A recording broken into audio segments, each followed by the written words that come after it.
Hashtag blindside and a rude awakening. This is Drop Your Buffs, a podcast discussing Survivor.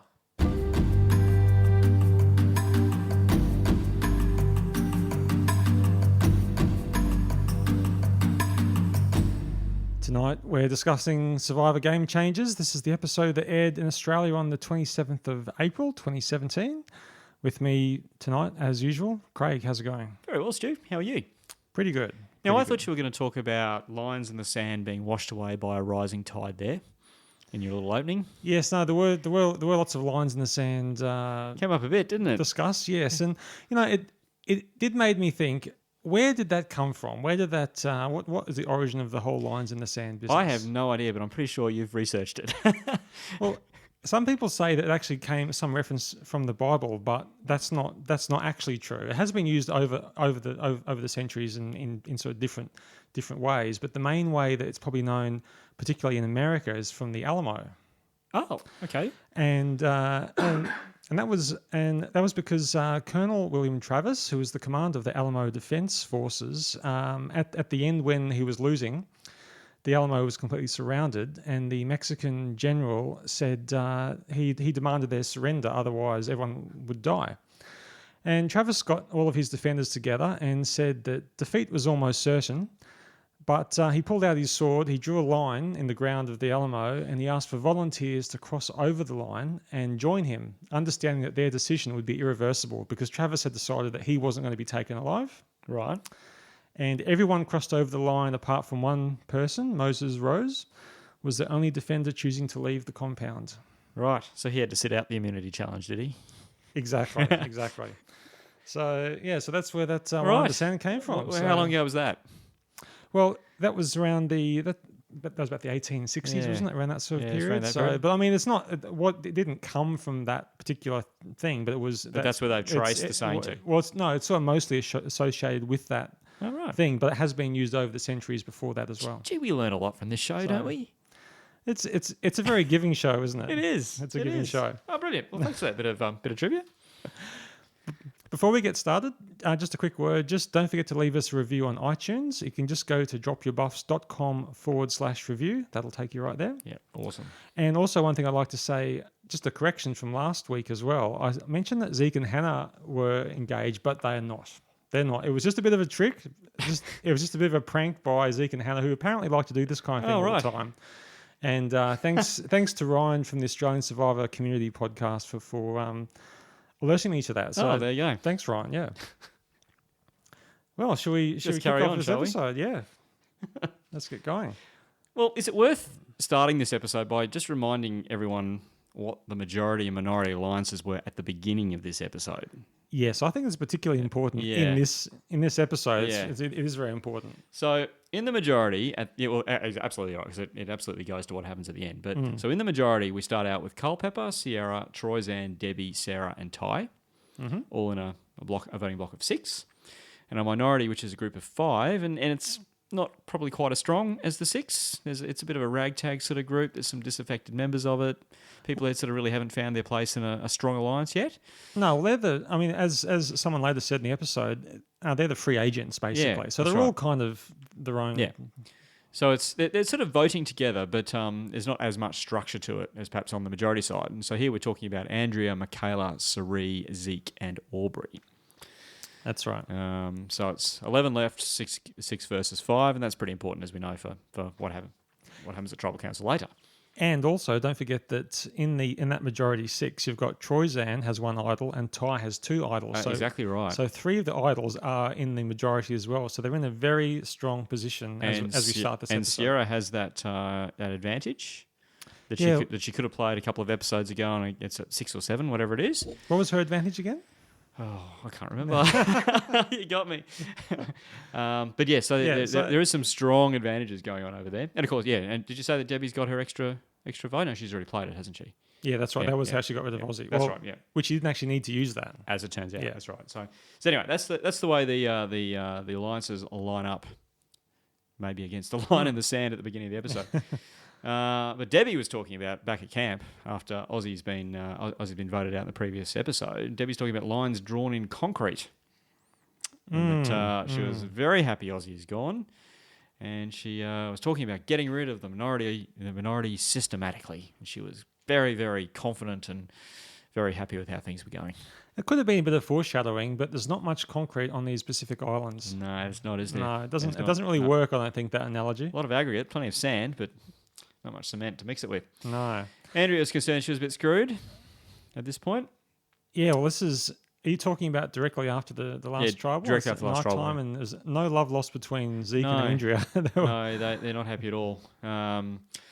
So the continuation of that feud, which began an episode or two back, continues. But Zeke was making some comments there that seemed to indicate he thought he was in the majority. Yeah, I don't know how bit, he'd figure that. Yeah, I was a bit confused about that, and I think it's fair to say it's hard to pick particularly any strong alliances between anyone, really. Yeah, You know, like over on that side, yeah. well, really, I mean, really, almost even amongst that majority 6 as well. That's I know that they're a majority at the moment, but I mean, Yeah, I guess you're right. I mean, you've got... are there any really strong pairs? Well, I'd say Culpepper and Strong Sierra, couples? definitely. Yeah. And I think Troyzan you can probably include in that because he and Culpepper seem to get on pretty well. Would you say Sarah has well, we know. Does Sarah have a strong alliance with any of those people? Not really. Does Ty? Not really. Maybe with Debbie. Debbie thinks she does, but do the others think she does? But actually, over in the minority, where you've got Sari and Michaela, I mean, they actually, we know, although it hasn't been publicised amongst the tribe, we know that they're pretty strong. Yeah.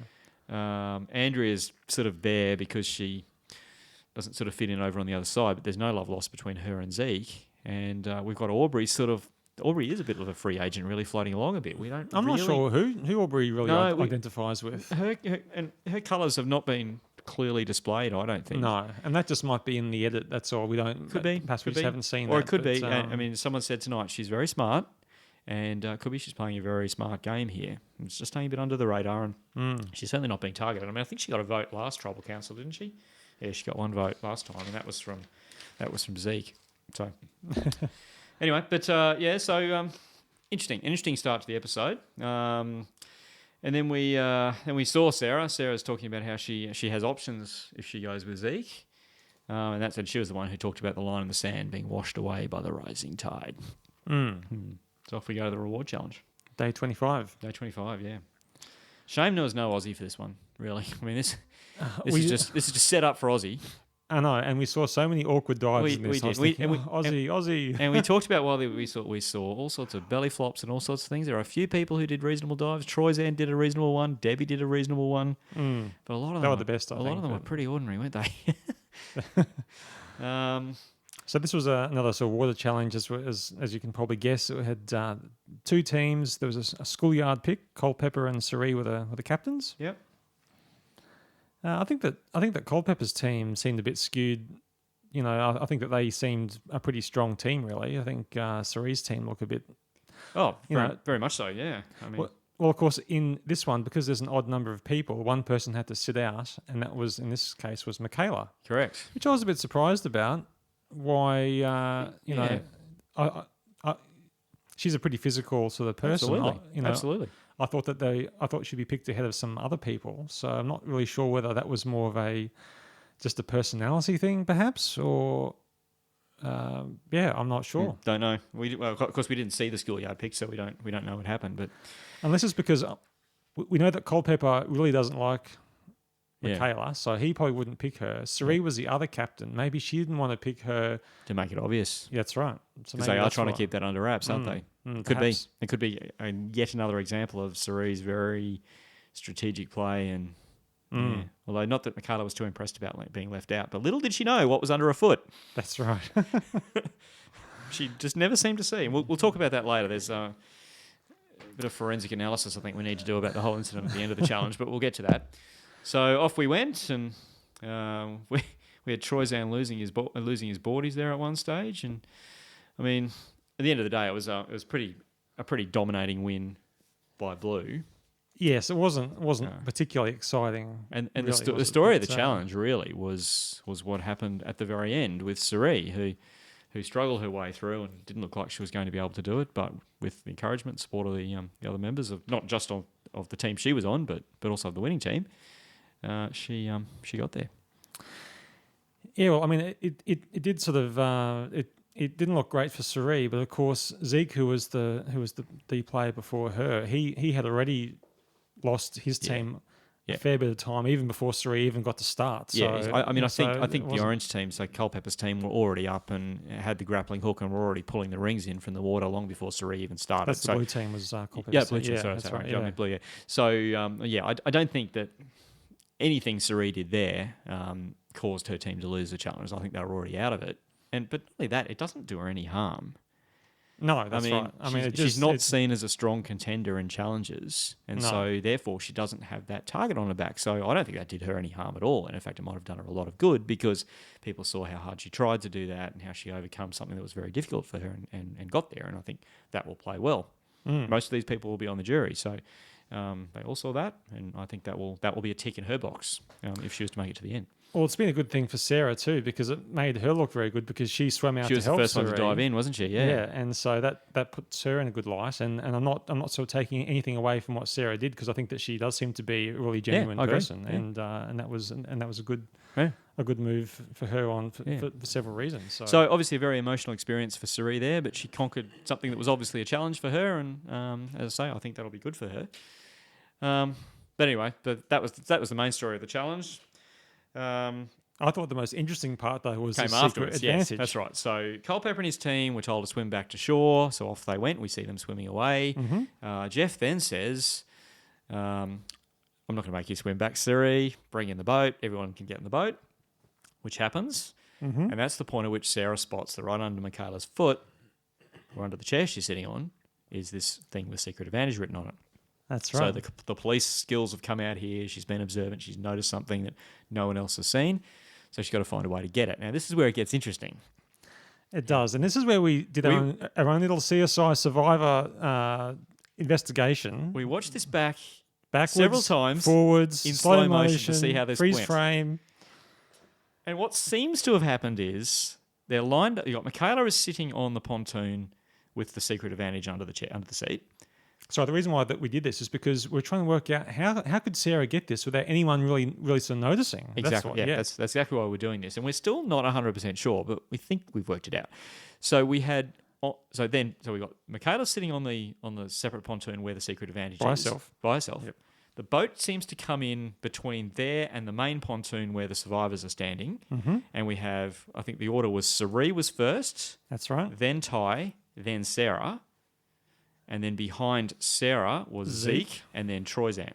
Who we couldn't see, but he was just off screen. Assuming he's there. So what seems to have happened is Suri and Ty start getting into the boat. And it seems to be one of these cruisers, which has got the big cabin at the front. So they don't seem to be sitting up on deck. They seem to be getting on the back of the boat and going through to a room, a cabin area at the front. Meanwhile, and Michaela gets on the side as well while this is going on. Meanwhile, Sarah gets back in the water off her pontoon and swims over to the other pontoon. Now, Zeke and Troyzan must have seen her do that. No, so I think that what we didn't see was probably, I think that she sort of made some excuse or whatever, or was fumbling with her possessions or something, and let them go in front of her to get on the boat. They got on the boat and went below. Or decks. She said, "I've left something over on the pontoon or something," or whatever it is. Yeah, and so I think maybe. I think that they went on the boat. And so then the only person left that could possibly have seen anything was Michaela, who would think... Who seemed to be looking the other way, though. Yeah, well, I think that she was focusing on getting on the boat, perhaps. And so maybe she was a bit distracted. But I wonder whether she thought, why Sarah's coming over to this pontoon for. Yeah. So, and then Michaela got on the boat, and because then it seemed like even though Sarah took a long time to get that advantage out, I think she had all the time in the world because the rest of the team, they were all on the boat and they couldn't see her. Yeah. So she wasn't in a rush. It was still very odd. And it was, and by the time Sarah gets on the boat, we can't see any of the other survivors around at all. No. So we did our own little bit of Survivor CSI there, and we're not sure we've proved it beyond reasonable doubt, but we don't think that anyone else saw her doing that, despite the fact that it looked pretty obvious. Yeah, that's right. Yeah. That's right. Anyway, we'll see if that comes out later. We will. And of course, the secret advantage is that she can take a vote off someone. That's tribal right. council up until there's 5 left. That's right, and she can't transfer it. It can't be stolen. No, that's right. But although I believe that I know that you can transfer idols, of course, but as I understand it, there are rules that it can't be stolen, so that you can't go through someone else's bag and just steal someone's idol if you think it's there. I've always wondered that because you never ever hear about that happening. I read somewhere where there is a rule that it just can't be taken. Yeah. Okay. Okay. So obviously that doesn't apply to if you get a secret advantage. They have to explicitly state it. There's obviously no rule that says you cannot do this, so they have to explicitly state it in the instructions when you get the secret advantage. Yeah. So anyway, interesting. Back we go to camp. We go back to camp to get a bit of conversation going before we actually head over to the reward challenge. But there's a few more tears there. Yeah, there were. And Suri was talking about how she would have felt a complete failure if she hadn't completed that. And Ty told her how proud her kids must be of her, or will be of her for seeing that. And then Suri just sort of said, look, even though we're in a competition here and we're all trying to outdo each other and outwit each other and outplay each other and ultimately win $1 million, they're all good people. And you don't often hear them say that. No, I mean, I guess she's just referring to the people that were on her team. I can only assume, but I don't get the impression. Like in some episodes, you can just tell that some seasons. I mean, you can just tell that there are particular people who just hate each other, and you know that in the real world they're not going to get on. They're not going to be friends. You just know. But I don't get that sense in this one. Like they're all playing hard. They're all playing to win. They're all playing playing tough. But I don't get the sense that they hate each other on a personal level. No, and even some of the spats that have come out earlier in the season seem to have settled down or been resolved a bit. And I mean, the strongest one between going like Debbie and Culpepper, for instance, has really settled down. And and they seem quite happy with each other, didn't they? Exactly. So, and I think that's right. And I think the only one that's really going at the moment is the Zeke Andrea thing. But that's grounded in gameplay, not personal attributes of what they're like as people or their personalities. I think so. Although everyone seems to dislike Michaela pretty much, don't they? Apart from Saree, it just seems to be a general consensus that she's just got a lot of attitude But it's more annoyance rather than really, really, really don't like it. Don't you think? It is. It is. But look, I just thought it was an interesting comment from Saree to say that in amongst all of this and how hard it is and how hard everyone's playing this game, that at the end of the day, I can see that they're still nice people and they were there to support her. So that was an interesting thing to hear a survivor say, I thought. That's right. But then she basically articulated the way she plays the game, and that is, I can't win this by winning challenges. That's not how I win the game. The way I win the game is by solidifying relationships with people. And we've talked about this before. That's exactly her brilliance in how she plays Survivor. Yeah. That's right. Then we had a quick chat with Sarah. Then Sarah explained what the secret advantage were, which we've already talked about, so we don't need to go into that. And then we went to the reward challenge, where Debbie was so excited to be in a plane, wasn't she? Look, she's a captain in the Air Force Auxiliary or whatever the hell she's in. No, she said that, and I did write this down. She loves planes. She said that she's a captain of the Civil Air Patrol. I'm really not sure what that is exactly, but It was a seaplane reward over to the Yasawa Islands, and I looked that up to see if there's anything interesting about the Yasawa Islands. What did you find, Stu? Well, I found that it's an archipelago of about 20 volcanic islands. Oh, wow. In the western division of Fiji. Right. Now, it was the first Europeans to sight the Yasawas was William Bligh on the HMS Bounty. Is that right? In 1789. Was that before or after he got mutinied? No, that was after the mutiny. So that was when he was in the rowboat.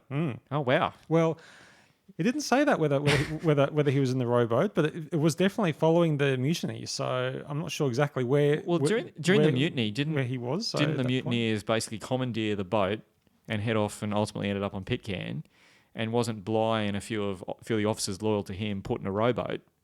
And it's one of the most epic navigations that's ever been done, because they were in the middle of the Pacific somewhere and they ended up in what's now Indonesia, I believe. And it was an incredible feat of navigation, this open rowboat on the open seas. Yeah. Must have been from the rowboat. So he must have been in the rowboat. Yeah, must be from the rowboat. So he probably had it worse than these survivors did. They got there in a nice seaplane, but poor old Captain Bligh's out there mutinying and he's adrift on the high seas. And then the islands were largely ignored by the wider world until World War II, of course, when the US military used them as communications outposts. Oh, right. I didn't know that. And so that's the Yasawas. There you go. And now we've got a bunch of survivors turning up for a reward challenge on them. So Debbie was loving her planes and loving the looks on the faces of the people who were flying. So I found that a bit amusing. Culpepper explained his strategy of his schoolyard pick there as well. Survivor 101. Yeah, why? So, and he's right, really, isn't he? I mean, he left Troyzan and Sarah because you don't want your entire alliance with you. You need someone back at camp, just making sure that, people are, making sure everything's in order. I don't recall ever hearing someone actually say that. Yeah, say that and do that, and it's a very smart thing to do. But so I'm not sure whether others have done that in the past, but just not really. Just never had to expressly said it, But it was a good point.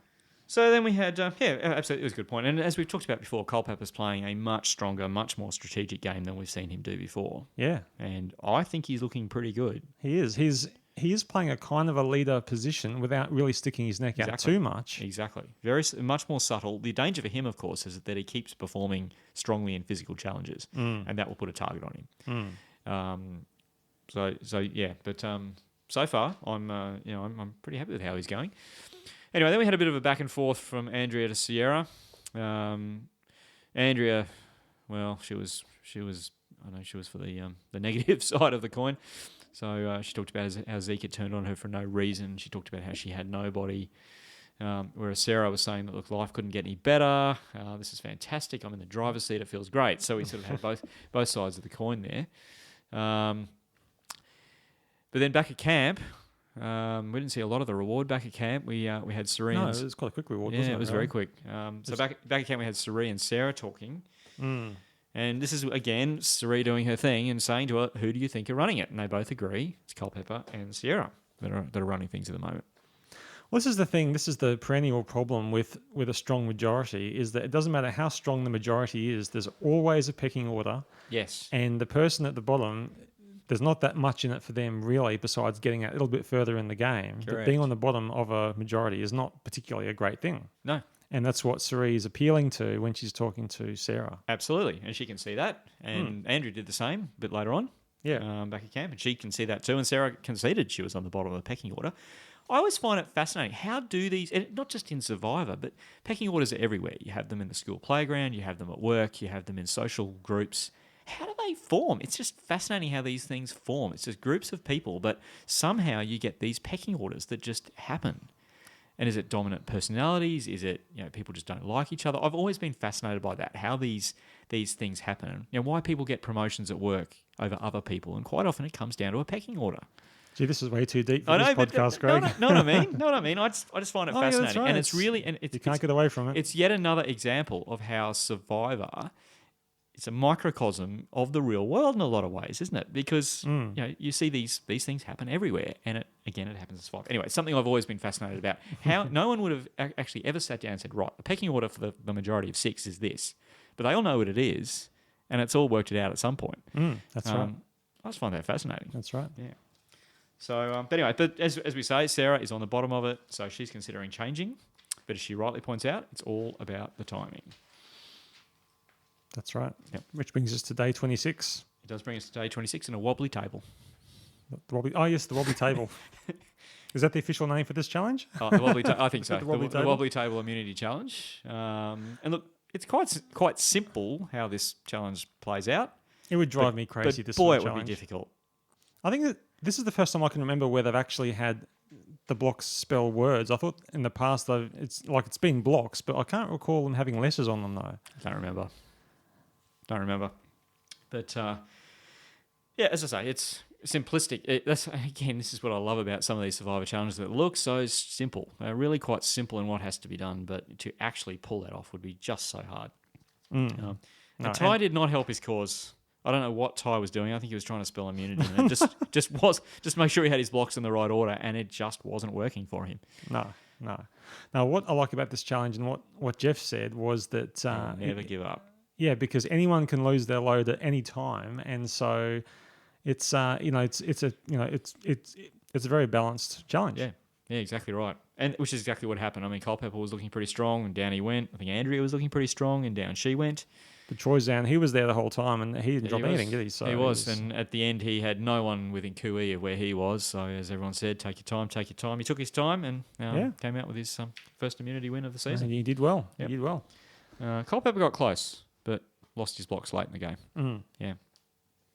So that was that. Didn't spend a lot of time on the immunity challenge. Back we went to No. camp for the pre-tribal council scramble.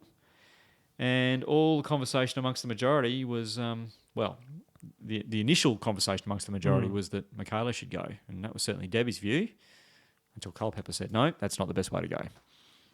No, well, they were talking about, how annoying Michaela is. But one of the things that they sort of quickly it was almost glossed over, but they're talking about how much she's eating and she's always eating. and that was the part that they showed. Yeah. And they were gathering coconuts and saying that there wasn't enough coconuts around. She was stuffing her face with coconuts. And I mean, that's not a reason to vote someone out, is it? no, really? well, I thought there's probably an almost unlimited supply of coconuts out on that island. So what's the big deal with the coconuts? But And that was interesting too, just as an aside about coconuts.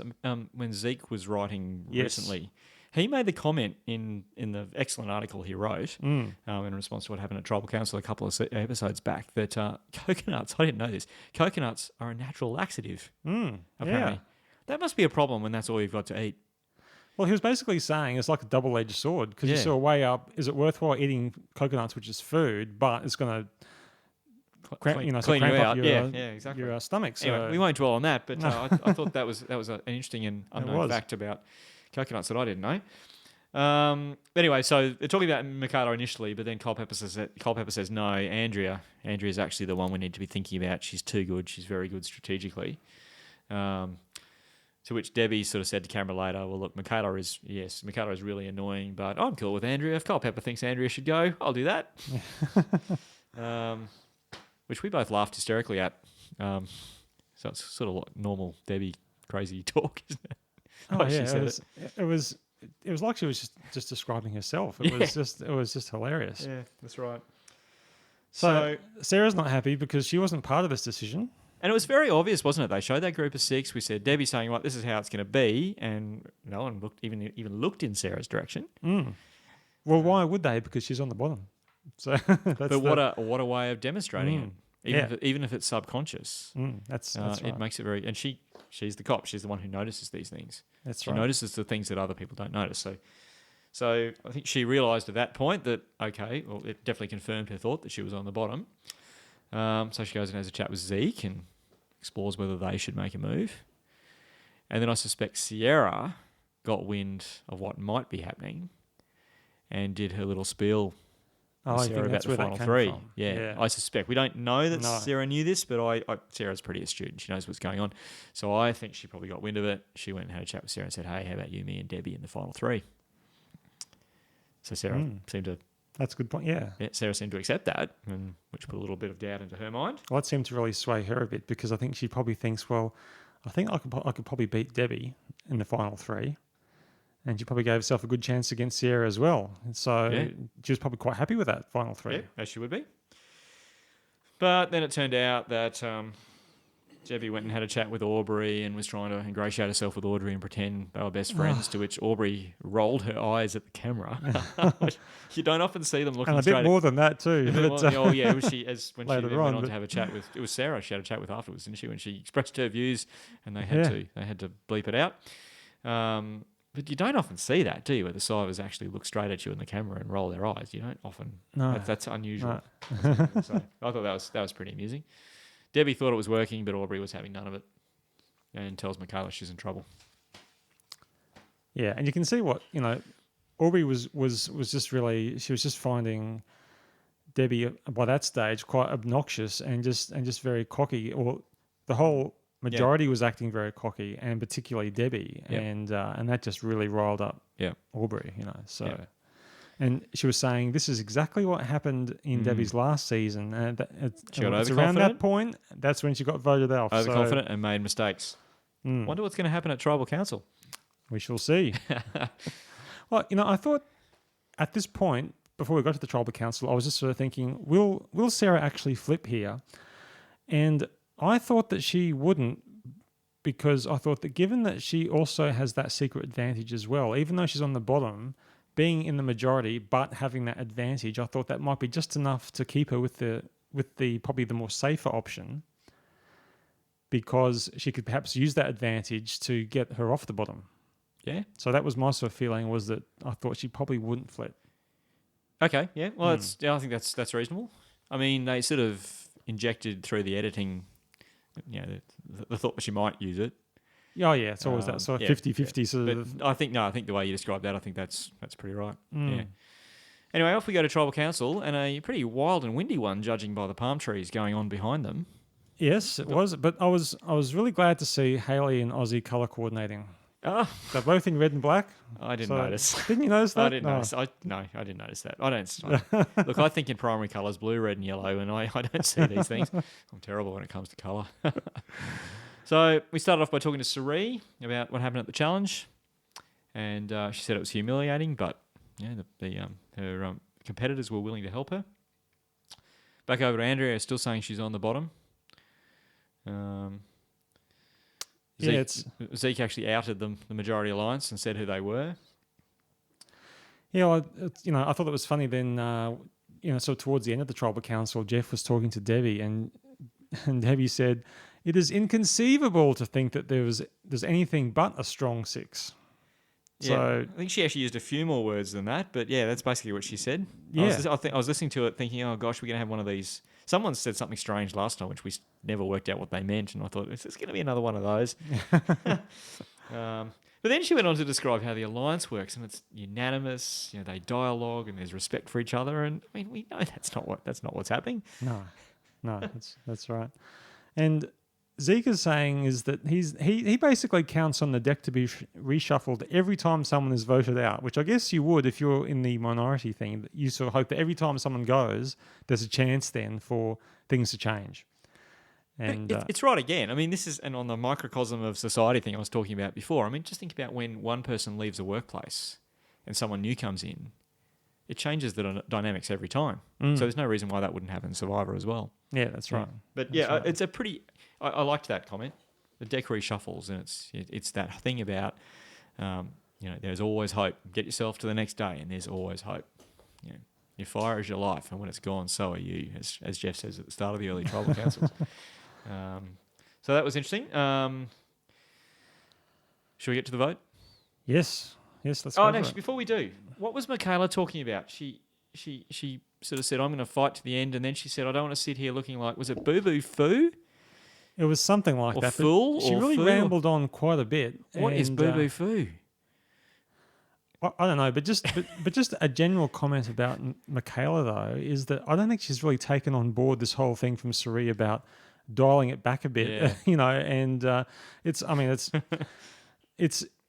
obviously a strong part of her personality, and it's not something that you can easily get control over when you're playing Survivor and you aren't eating very much or sleeping and things like that. So. Yeah, well, Survivor's actually going to amplify those parts of your personality that other people might find irritating. So, exactly. And as much as I like Michaela, yeah, I can't see her getting anywhere near the end because, she might get to the end, but I doubt that she would actually ever win though, because I don't think that she'd get enough votes, of people that actually like her. I'd be surprised if she won, but I can absolutely see her getting to the end simply because she's a personality that most people haven't warmed to and are less likely to vote for. So she's the kind of person you do want sitting next to you at the very end. So I can absolutely see that happening. And maybe that's what Sari's thinking by grooming her the way she is. No, I think that's a good point. Yeah. So anyway, we get to the vote. Good point. Get to the vote after Debbie cast her vote for Andrea, and I said, this is called a democracy. I'm pretty sure that's not what this is. But anyway, so in the end, it was only between Andrea and Debbie. It was close. It was 6-5, but it did not go on the alliances because Sarah flipped. So yes, Sarah flipped from the majority alliance over to the minority alliance and sent Debbie on her way with her vote. Everyone else voted as you would expect. And Culpepper and Sarah looked stunned. And the whole time, Michaela was eating coconut. And 8-1 as Debbie left the tribal council area immediately, yeah. I mean, she was almost like Madame Lafarge knitting during the executions. she's there. Michaela's eating her coconut. Oh, the timing was just beautiful, wasn't it, the way she did that? As the votes are being read. I mean, it's... I don't recall seeing anyone eat during tribal council. No. I've never seen that before that I can remember. So that was that. And then there were 10. Yes, well, it's... Debbie she's always entertaining. I think it's probably a good time for her to go though, really, because I think I had my fill of Debbie by this stage, pretty much. And Look, I like Debbie. She's entertaining. She is. She puts it out there, and she didn't seem too bitter. No. Actually, surprised, she was, stunned, blindsided, all those things, but not bitter. No, she wasn't. Yeah. No. So great TV. Another big personality leaves the game. Well, I like where that sort of leads into the next episode, because that really has shaken things up now. Yeah, it looks like, based on the preview, it looks like all bets are off now. Yeah, well, it's 5-5 now. Yep, 5-5. Alliances are splintering. Yeah. People are scrambling, trying to find a new home. Well, hopefully we'll see some of these idols and other advantages come out and start being played, because there's not that long left to go really in the game, and they'll have to start playing some of these things. Well, what are we at? Day 26. All right. 39 days, so 13 days to go. We're down to 10. Now, if it's a final 3, we've got to get 7 people are going in the next 13 days of gameplay, which is probably about normal, because it does accelerate towards the end, doesn't it? It does, yeah. Towards the end, you sort of almost it have one every day. quickly. Yeah. So, yeah, it's going to start getting interesting.